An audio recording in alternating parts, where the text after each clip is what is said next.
Okay, good evening, everybody, and welcome to this talk on mathematical sciences. My name's Nigel Sell. I'm the Programme Director of the Undergraduate Maths and Actuarial Science BSc and Admissions Tutor for the Mathematics half of the School of Computing and Mathematical Sciences.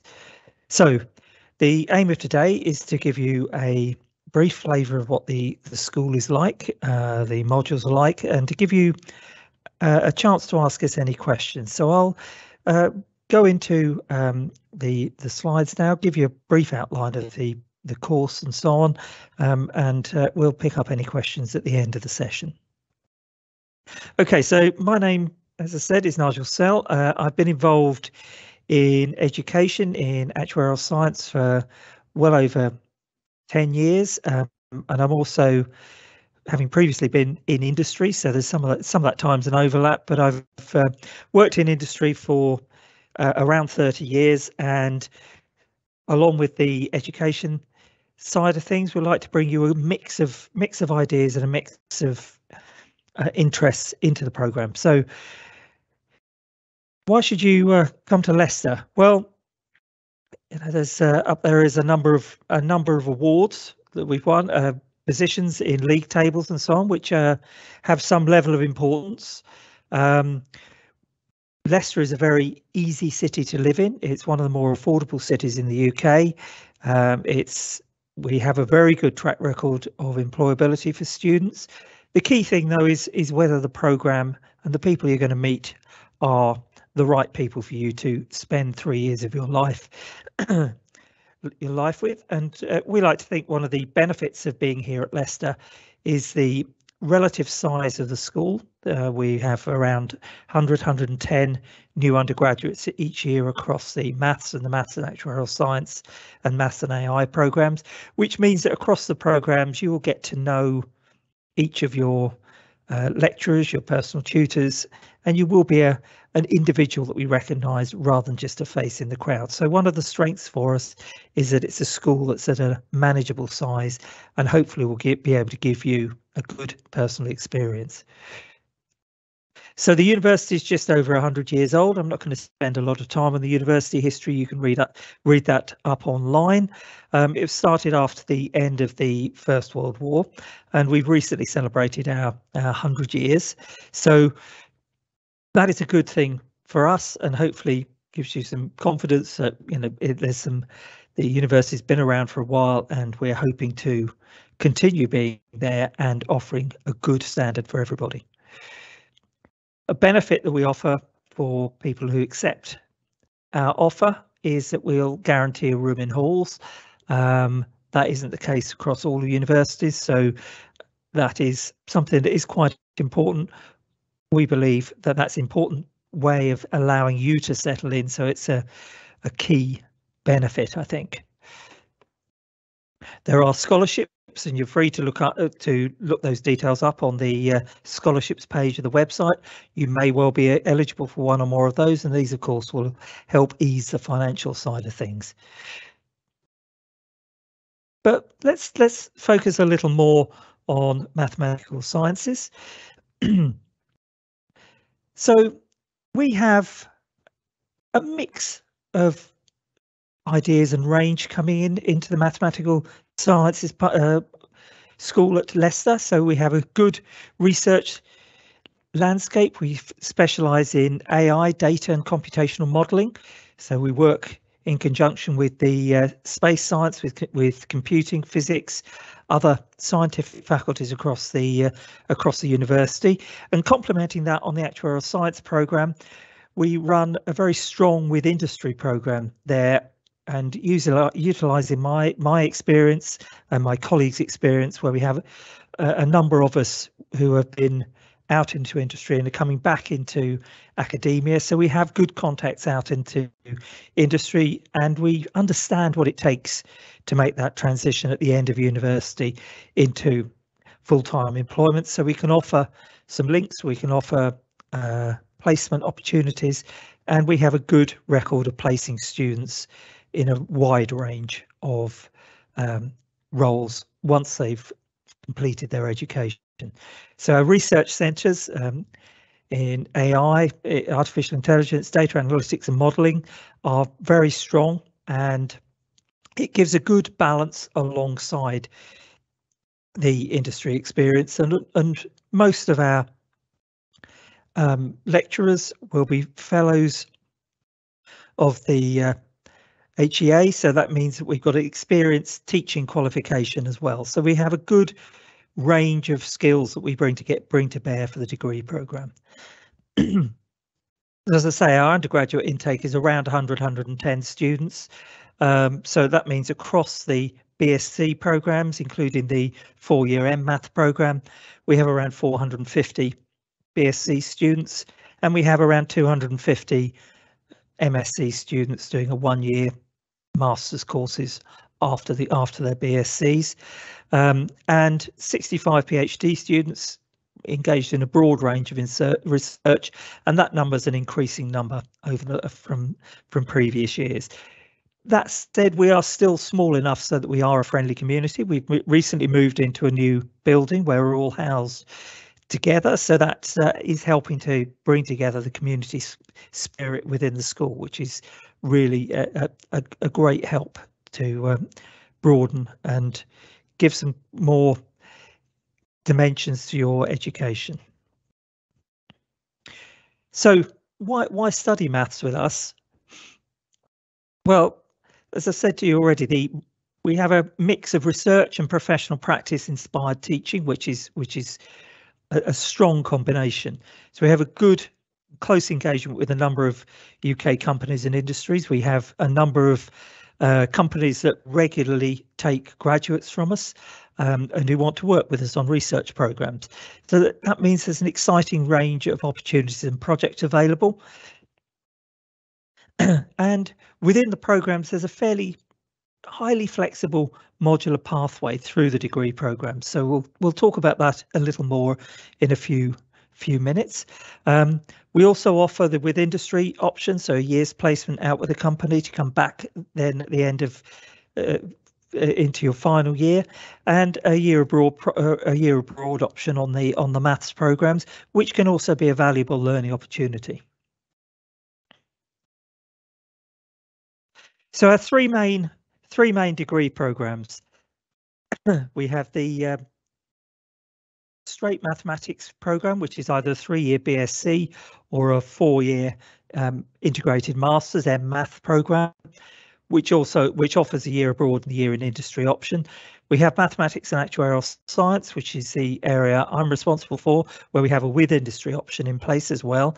And we have the relatively new BSc mathematics and AI program, which is more of a collaborative effort with our colleagues in computer science that we've recently joined together with as a school.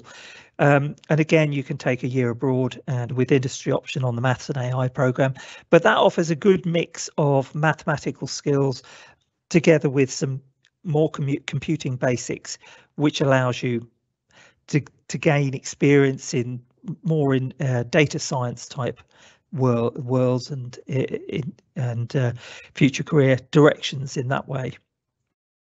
So over the degree programs, there's a fairly common first year. There is one or two differences, and then there's flexibility to move between those programs when you join. We quite often see students moving between the 3 BScs during their first year. It depends on what your experience is once you get here, and people take a look at what the other courses are, and there is flexibility to make some changes to your choices.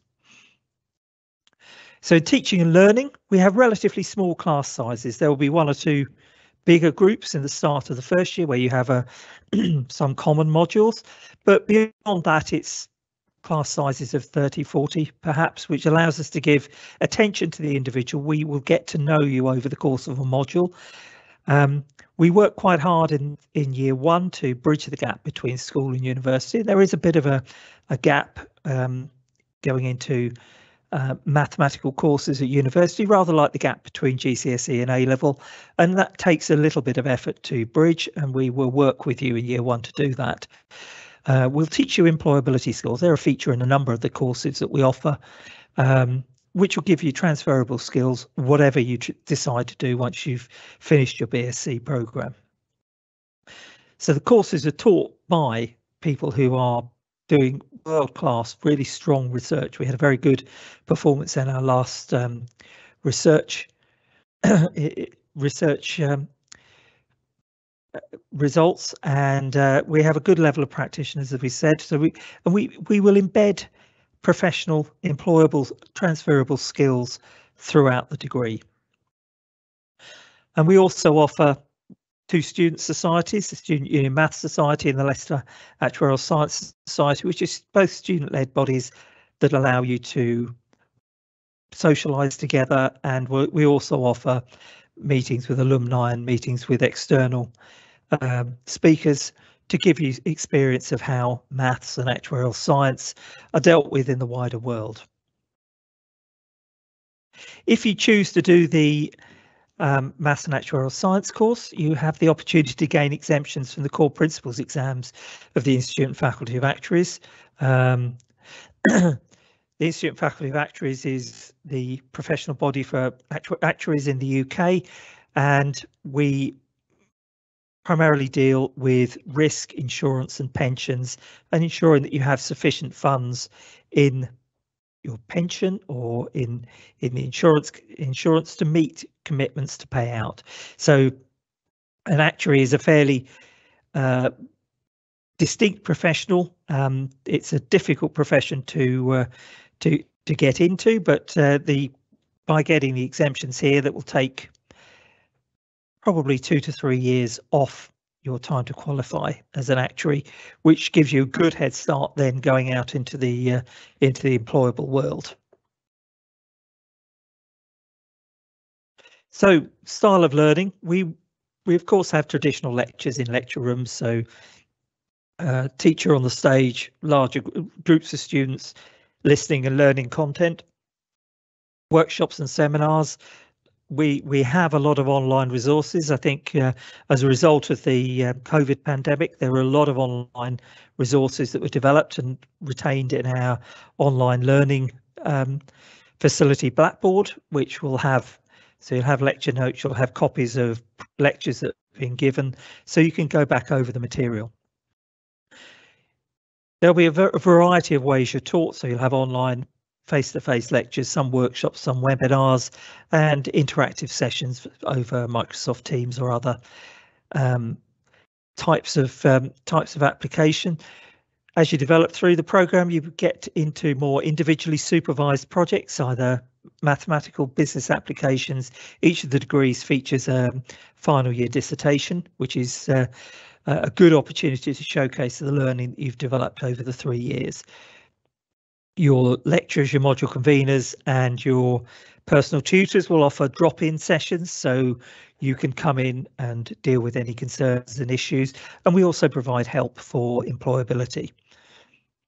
And we operate a diverse portfolio of mathematical software, so you will have opportunities to learn and use different types of software that you can take with you and develop your skills in dealing with things in a computer form. So I'll give you a quick overview of the degree structures. There are a couple of the programs. So for the BSc Maths, this is a 3-year maths program. We have year 1, which is the fundamentals. So it gives us it ensures that most students are then at a common level, because you'll come in from different courses, different A levels, different other sorts of qualifications that are equivalent. So we'll have a common set of first year modules, relatively common, so calculus and analysis, linear algebra, probability and statistics, that will give you the same set of skills, and it ensures that going forward everybody has a consistent set of skills. There's a few options in the first year. You can take economics options, which are also available in the actuarial degree, or you can take some number theory and plane geometry. So beyond that, in year 2 starts to count towards your degree, so it's a third of the degree. And you have some core modules there, extending your skills in algebra, for example. and a range of options in there. So there's some flexibility in there in year 2 for maths, and in year 3, the only core module is that you will need to do some form of mathematical project.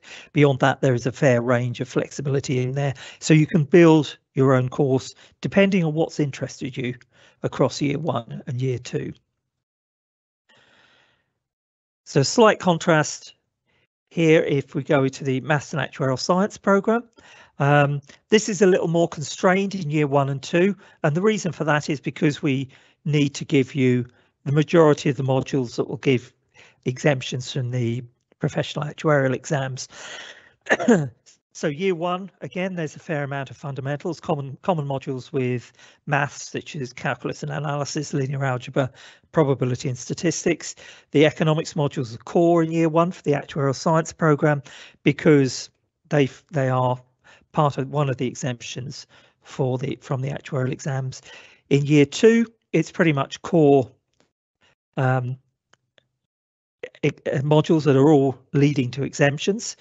And in year 3, again, a reasonable amount of flexibility. There's 2 modules that are core. There's the financial mathematics liability module, modelling, which gives you the final exemption opportunity.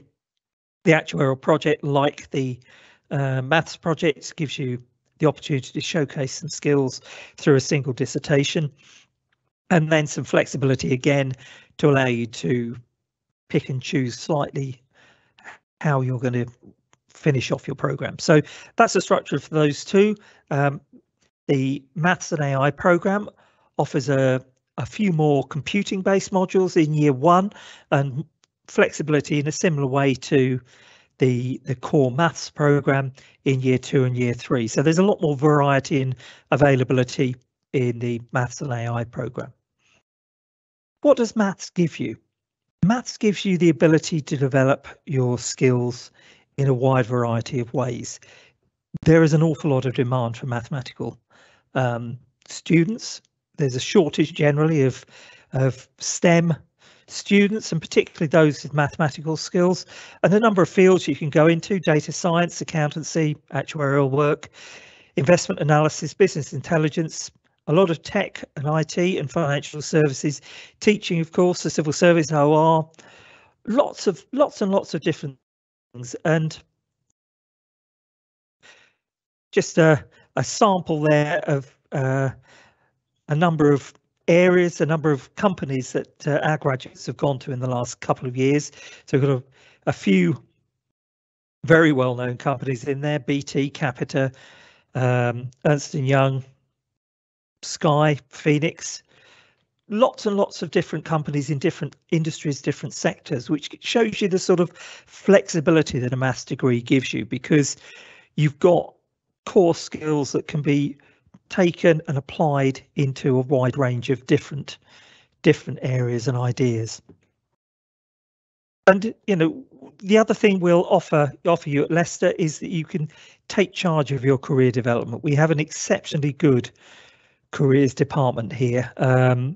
It is one of the top ones in the UK. Careers people sit alongside and support the academic departments. So in year 2, if you choose to look at taking a placement module, so taking the year in industry in year 3, there'll be an additional module you'll join that will be focused on giving you the skills to succeed in securing a placement, and that's run by our careers people, and they're a very good group. They will help you with development of CV, development of interview skills, and also things like practice interviews, practice workshops and things like that. So lots and lots of support available.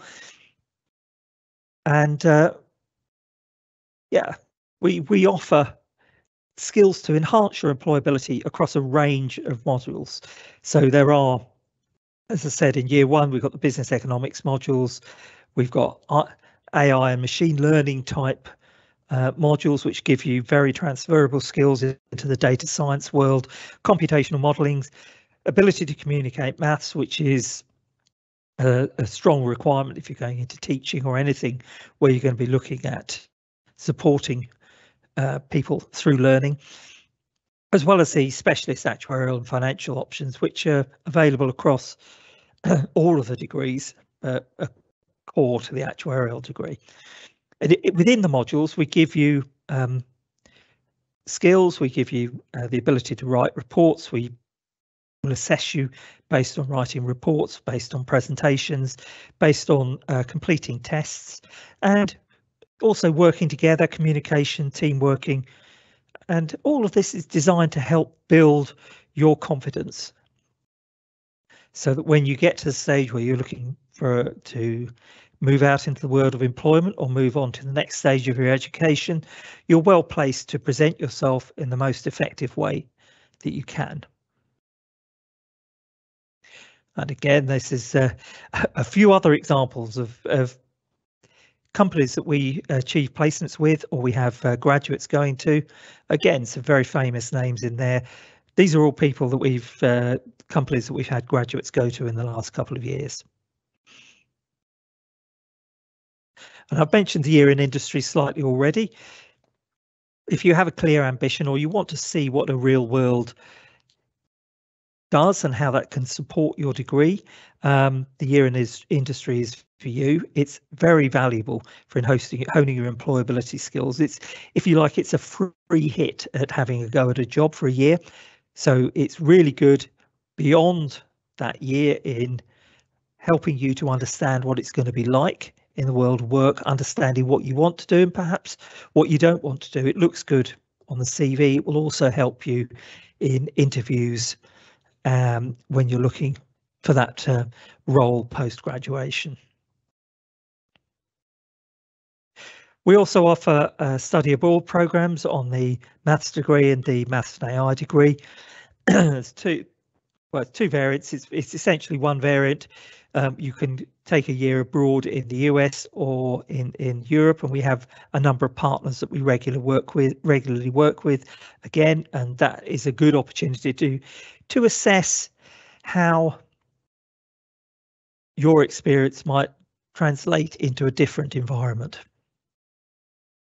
So I think that's probably a little quicker than I was expecting to go through. So that's my presentation. Be happy to, if I can stop sharing, take any questions that you may have. Yes, you have now stopped sharing. Thank you very much for that. I will go into questions now. Can you hear me? Yes. Yeah. Yes. So first of all, I think it is more about studying and how the work will be assessed. So how is it that the coursework, how will my work be assessed? Do you use a particular style of marking?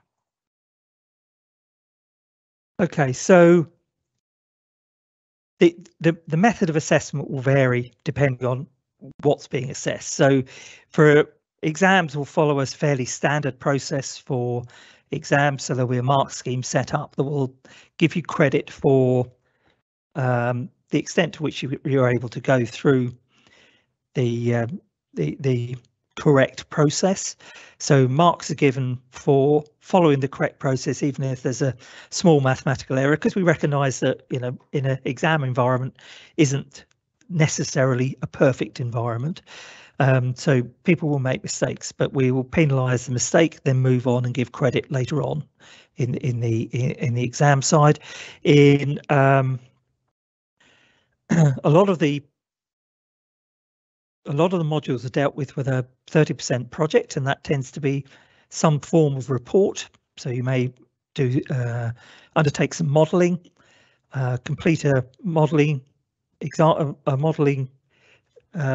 piece of work in Excel or in R on one of the other products, and then explain what you've done, explain what the results mean, and so on. So the assessment there will be assessed on, you know, the quality of the data that you've managed to produce, the quality of the output, and the quality of the explanation as well. So we're not just, we want to get an impression on how well you can do the basic activity, but how well you can explain, demonstrate some understanding in there.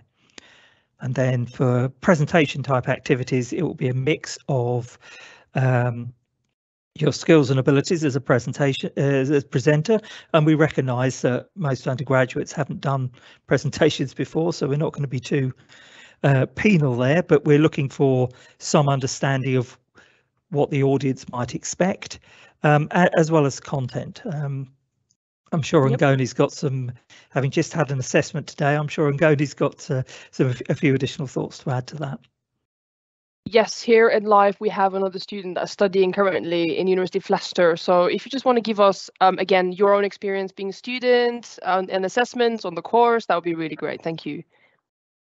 Yeah, I think with the assessments, in terms of exams, we did have a mock exam recently, actually, because we just returned back on in-person exams, which is really helpful as well in getting used to the exam situation scenarios. We haven't done that previously before. And presentations. I think that's more about understanding, like Nigel has said, there's group presentations as well. Yeah, I think. Yep. Could you tell us a little bit about why you chose Leicester or University of Leicester and how you're finding it so far? I think for two main reasons. The first, I would say, is the size of the cohort. So it's quite relatively small in terms of like the number. So it's very like, in terms of the teaching, it does feel quite personal. As in, you get to know your lecturers get to know you as an individual, and you get to know like your classmates very well. And then I think the second I would say is that Leicester as a city isn't overwhelming to move away from home for the first time, I would say. Yeah, those would be my two main reasons. Yes, thank you. Nigel, back to some of the dissertation questions. I'm pretty sure, I mean, as a new fresher or starting to uni, the word dissertation might be scary for a lot of people. So this person asks, I have never written a particularly long essay.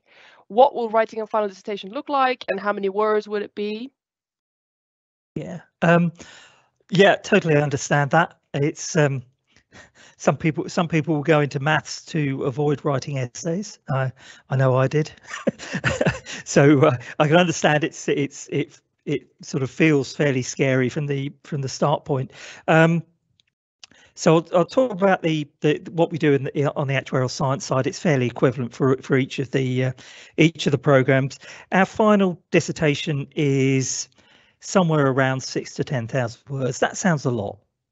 It really isn't. So what we try and do with that module is we start with the students at the start of the third year. They have a group element where we will give a number of project ideas, so fairly broad project ideas. So as an example, last year I did a project that was around, well, okay, what impact has COVID had? What do the data tell us, and things like that. So a really broad project idea. There's a group piece of work where 4 or 5 students work together to try and narrow down and answer a few specific questions, and to give them time to come up with an individual idea that's based on their research. And then in the second semester, they then go on to produce their own individual dissertation. As I say, 6,000 words sounds a lot. By the time you spent a term doing research, finding out about actually that's really not very much. It's, by the time you've dug into half a dozen papers, half a dozen sources, found some information and written it down, well, there's probably 1,500 words before you've done anything. So it's not actually that much. It's all about breaking it down into little bite-sized chunks. And I think what we try and do is to give students the framework to allow them to do that. So allow them to focus on what they're learning and what they can bring, the judgment and the skills that they can bring to the question at hand. the dissertation is done in the final year, obviously, and Yeah. the knowledge will going to be built up towards the end. About placements, you told us that in the course there's opportunity for students to do 1-year placement, and this is a very passionate topic of my own because I'm actually doing a placement right now. Okay. I'm doing biomed myself, but I'm doing a placement in student recruitment. So, so just for that, I wanted to ask, what are the kind of fields that are possible to go into placement that would be kind of helpful moving forward with the degree? We have there's a wide range of options, as you as you know. There are, you know, the placement opportunities will come from financial services companies, from IT, from data companies, and so on. I mean, I think typically a lot of ours have tended to be financial services, tended to be things involving data. The two students, because I'm a placement tutor as well at the moment, and the two students I'm dealing with at the moment are slightly different fields. One's working in the NHS, the other one's working in a water company. And they're both doing data modeling type activities, but within a very different environment. So it tends to be the roles that are the key thing with the placement. The sector is a bit more variable. Yes, thank you. And a couple of more questions, maybe both to Nigel. Can you hear me? Yes. Yeah. And the student as well. So it's about obviously studying in the uni is very different to studying in sixth form or in college. What a typical day look like, or how many hours should I be putting into, you know, course? How do I know how to plan out my day if it's very independent kind of studying? Yeah, okay. And Goni, do you want to lead on that, because you're actually living it? I'll just tell you what to do.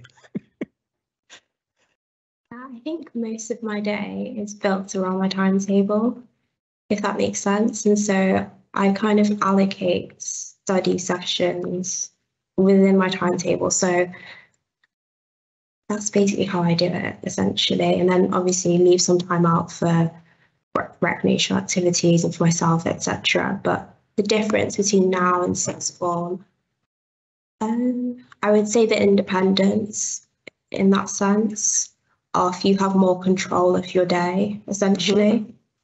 That's why I'd say the big difference is. Yeah, what do you think is important for you to, you know, be good at whatever you're studying and also go out there, maybe join a society? Do you think being organized, time management is important to that as well?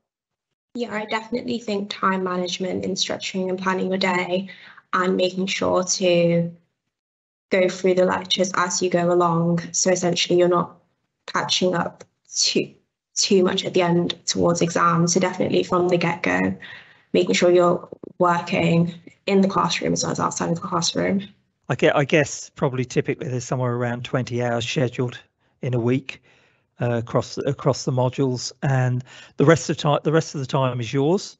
But you know, the time you have available, I sort of describe it to students like a wedge. So you've got a lot of time available at the start of the semester, when you've got new modules, not a lot of detail to go through, and then compare that to the tail end of the session. You've got your revision, you've got some deadlines, and all of these good things which are occupying you full time. So it's really important to, as Ngoni said, start as you mean to go on. Get yourself a timetable that you're going to sit with and work with consistently, because that's the way to succeed. And I think, you know, in terms of how much time should you spend, I mean, I think it's called a full-time degree for that reason. You should be treating it like a full-time job. Of course, you've got flexibility about when you do stuff, but you should be expecting to spend quite a lot of time learning and understanding the material. Yes, thank you so much, Nigel. Maybe a final question for the ending nicely, to look above university afterwards. So where have your alumni gone to work, and which type of fields? Okay, so we have quite a lot of students with the actuarial science program that go into the actuarial field. So across the undergrads and postgrads, we tend to go into most of the bigger companies. So PwC, Deloitte, Willis Towers Watson, those organisations, and Goni has a placement with PwC over the summer, and some PwC responsibilities that are still going on at the moment, which is great, and also a number of other local companies. So we place a lot of graduates with Phoenix in Birmingham, with companies like First Actuarial and so on, and companies like Bupa. More broadly, for the maths side, tending to go into similar sorts of fields. So we get a number of maths students that will go into a financial services, investment type arenas, but also into data science, data management. And it's really anywhere that needs somebody numerate, needs somebody to understand and make sense of data and numbers and modelling. And modelling is such a growth area alongside data science, dealing with big data. It's there's an awful lot of flexibility and lots of, I'd say, almost surprising opportunities in different sectors that come up, because most companies are now coming around to the idea that they can succeed better with an understanding of the data that they own but don't really understand. Thank you. I think that's all about the questions. Is there anything else that you want to add, Nigel? We're coming to the end. Yeah, I don't think there's anything I particularly want to add. If anybody's got any individual questions, then feel free to send me an email afterwards. That would be fine. Yes, and for those that are interested in the entry requirements and the specific courses that are available during the first year, second year, third year, you can find all that information in the university website. Yeah, absolutely. Yes. Thank you, and I will be ending the live now. Okay, thank you.